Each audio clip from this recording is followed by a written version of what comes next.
Dans ce chapitre, nous allons voir l'évolution du système nerveux central, puisque le comportement dépend essentiellement de son fonctionnement et son évolution.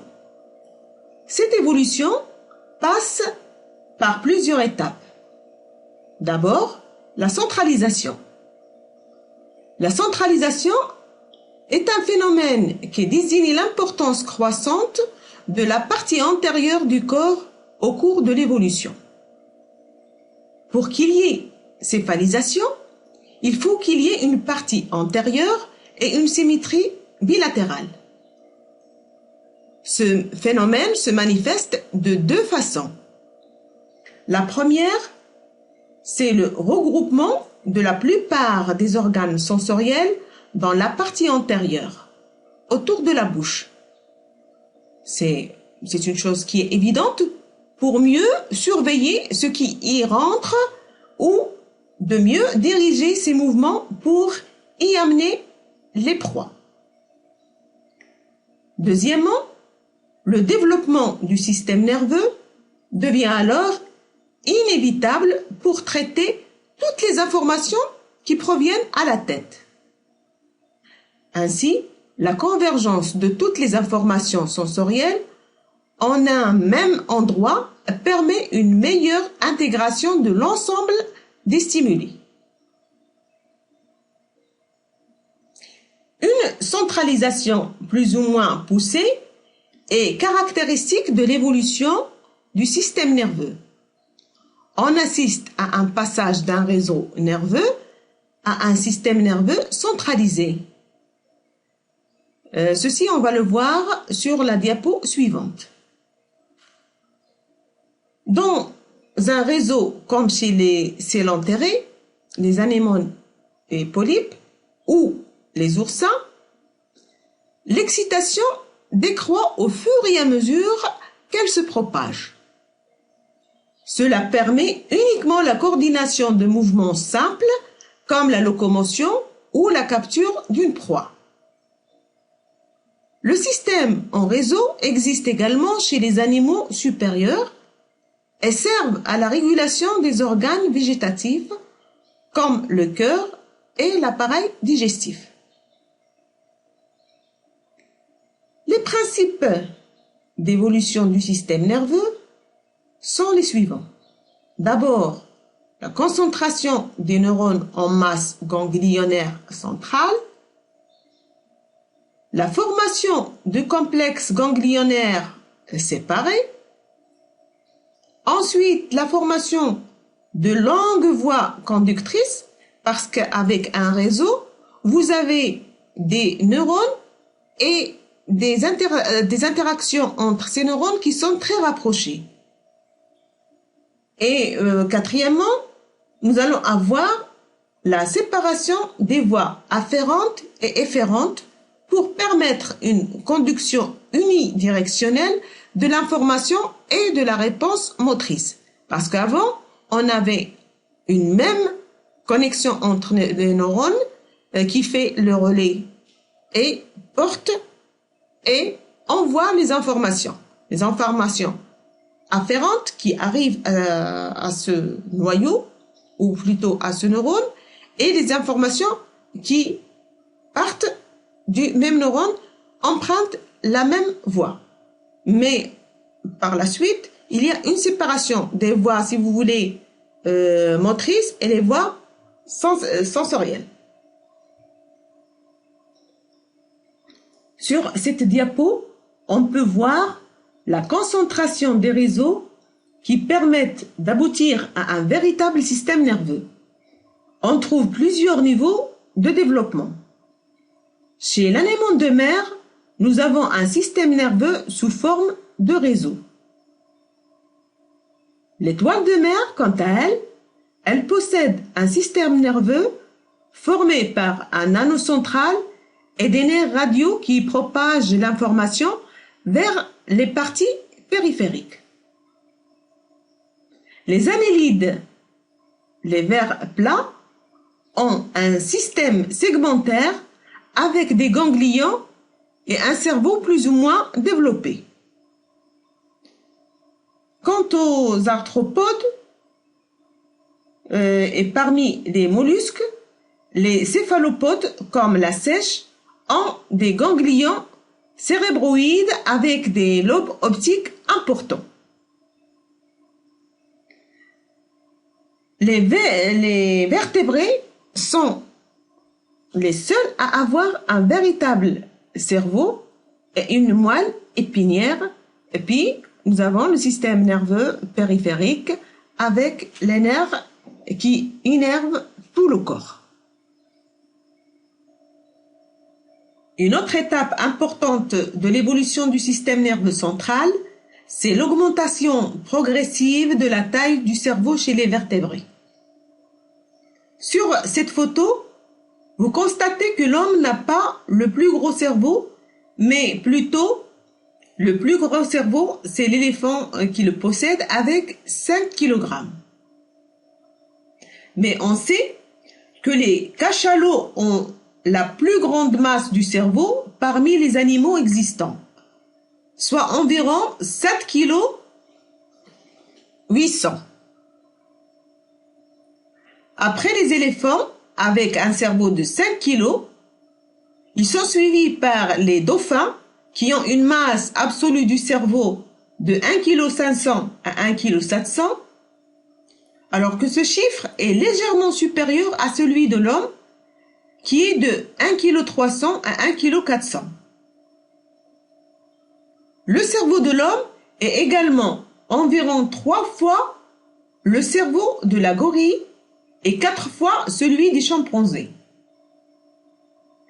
Vous avez après le chien, le chat avec 30 grammes et la souris dont le cerveau est à peine visible sur la photo. Expliquer pourquoi la taille du cerveau varie selon l'espèce n'est pas chose simple. Mais les scientifiques ont des pistes particulièrement intéressantes. La première d'entre elles part d'une constatation simple. Plus un animal est gros, plus son cerveau l'est aussi. Cela a poussé les scientifiques à étudier la relation entre poids du cerveau et masse corporelle.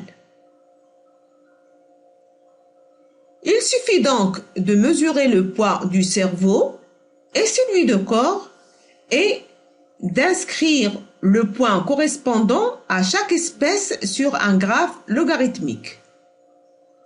On représentera une classe, mammifères, poissons, oiseaux, etc. ou un autre ensemble d'espèces par le plus petit polygone convexe qui englobe tous les points. Ainsi, il apparaît une corrélation entre la taille du cerveau et le poids du corps avec 2 allométries. Une première chez les vertébrés supérieurs, homéothermes, mammifères et oiseaux, australopithèques et hommes modernes, qui sont encéphalisés de manière semblable et qui sont représentés sur la figure A. Une seconde est décalée vers le bas chez les vertébrés considérés comme inférieurs, tels que les reptiles, en bleu sur la figure B, et les poissons osseux, en vert toujours sur la figure B. Cette classification est correcte pour la plupart des 50 000 espèces de vertébrés actuels. Mais il y a 2% d'exceptions, notamment les poissons cartilagineux, comme les requins et les raies, qui sont représentés par le polygone jaune sur la figure B, et les cyclostomes, lamproies et les poissons sur le polygone en mauve, figure B. Cette classification est correcte pour la plupart des 5000 espèces de vertébrés actuels, mais il y a 2% d'exceptions, notamment les poissons cartilagineux, requins et raies, en jaune sur la figure B, et les cyclostomes comme lamproie et myxine qui sont sous forme de polygones en mauve toujours sur la figure B. On peut donc dire que les vertébrés inférieurs sont moins cérébralisés que les mammifères et les oiseaux. Mais qu'est-ce qu'il en est des dinosaures? Les scientifiques ont réalisé un moulage virtuel de la cavité interne du crâne d'un ankylosaure, ou plutôt un ankylosaure, donnant des informations sur la configuration externe du cerveau et sa structure interne. C'est une méthode largement utilisée pour étudier les crânes des espèces disparues. Ils estiment que ce cerveau est ridiculement petit, à peine 25 grammes, soit la taille de 2 noix pour un animal qui mesurait au moins 3 mètres de long. Et en plus, la plus grande partie de ce cerveau était occupée par des bulbes olfactifs qui constituent environ 60% de la taille des hémisphères cérébraux. Le dinosaure était donc doté d'un odorat extrêmement développé, ce qui l'a probablement aidé à rechercher de la nourriture ou des partenaires sexuels, et surtout à appréhender l'approche des prédateurs. L'animal étant très lourd, il se déplaçait assez lentement. La relation entre poids du cerveau et masse corporelle n'est pas une simple proportionnalité. Plus un animal est grand ou gros, plus le ratio diminue. Par exemple, le ratio est plus petit pour un éléphant que pour une souris. Un éléphant a un cerveau assez petit par rapport à sa taille. L'inverse étant observé pour une souris. En effet, le cerveau a dû s'adapter à la taille de l'animal. Il faut dire que plus un animal est gros, plus il aura de muscles à bouger. Cela demande plus de masse neuronale associée à la commande des muscles. Même chose pour la perception. Ils ont une surface corporelle plus grande, ce qui signifie plus de cerveau dédié au toucher. Donc la quantité de neurones utilisés uniquement pour la motricité et la perception est alors plus importante, ce qui implique un cerveau plus gros. En somme, la taille du cerveau doit s'adapter à la taille de l'animal, du moins les proportions du cerveau liées à la motricité et à la perception. Alors, pour tenter d'apprécier le niveau de cérébralisation d'une espèce, on relativise donc le poids de son cerveau non par rapport au poids de l'espèce, mais par rapport à la surface de son corps. Ainsi, on peut calculer l'indice de céphalisation pour les mammifères selon la formule suivante. K est égal à E sur P à la puissance 2/3, où E est le poids du cerveau et P le poids du corps. Cet indice donne une estimation du volume du cerveau disponible pour des activités cognitives, parce qu'il n'y a pas que la motricité et la sensibilité. À ce titre, l'homme surpasse de très loin les autres espèces avec un indice de 0,90, suivi par le dauphin avec 0,75 et loin derrière le chimpanzé et l'éléphant avec 0,3.